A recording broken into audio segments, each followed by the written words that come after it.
అనంతపురం జిల్లా కళ్యాణదుర్గంలో TDP MLA అభ్యర్థి అమిననేని సురేంద్రబాబు సమక్షంలో 50 వైసీపీ కుటుంబాలు టీడీపీలో చేరాయి. పట్టణంలో 17, 18 వార్డుల్లోని వైసీపీ నేతలు టీడీపీలో చేరారు. వీరికి టీడీపీ కండువా కప్పి పార్టీలోకి ఆహ్వానించారు అమిననేని సురేంద్రబాబు. భావితరాల భవిష్యత్తు బాగుపడాలంటే చంద్రబాబుతోనే సాధ్యమన్నారాయన.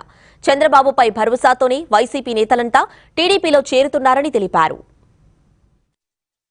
తెలుగుదేశం మీద అభిమానం కావచ్చు, ఆకర్షితులే కావచ్చు, అభివృద్ధి వీళ్ళే చేస్తారని నమ్మకం కావచ్చు, మన పార్టీలోకి రావడం జరిగింది. ఖచ్చితంగా వీరు అడుగుజాడల్లో ఇంకా చాలా మంది కూడా మన పార్టీలోకి వస్తారని ఆశిస్తున్నా. త్వరలో మీరు కూడా రాబోయే నాయకులు కూడా ఒకటే చెప్తున్నా, మీరు ఎప్పుడు వచ్చినా మేమందరినీ కూడా మాలో కుటుంబ సభ్యులుగా, తెలుగుదేశం పార్టీ కుటుంబ సభ్యులుగా మిమ్మల్ని అందరినీ స్వీకరిస్తాం. మీరు ఒకటి మేము ఒకటి అనేది అన్నీ ఉండదు. మీకు అందరూ మా నాయకులు కూడా కలిసిమెలిసి అందరూ మీలో ఒకరుగా ఉంటారు.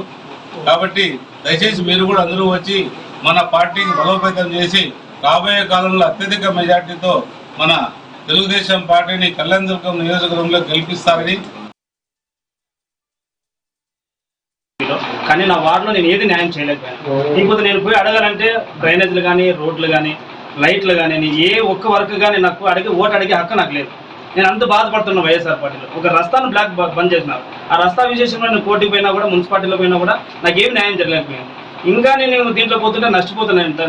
నేను ఎంత నష్టపోతున్నానో మిగతా కౌన్సిలర్లు కానీ, మిగతా సర్పంచ్లు కానీ చాలా మంది బాధల్లో ఉన్నారు.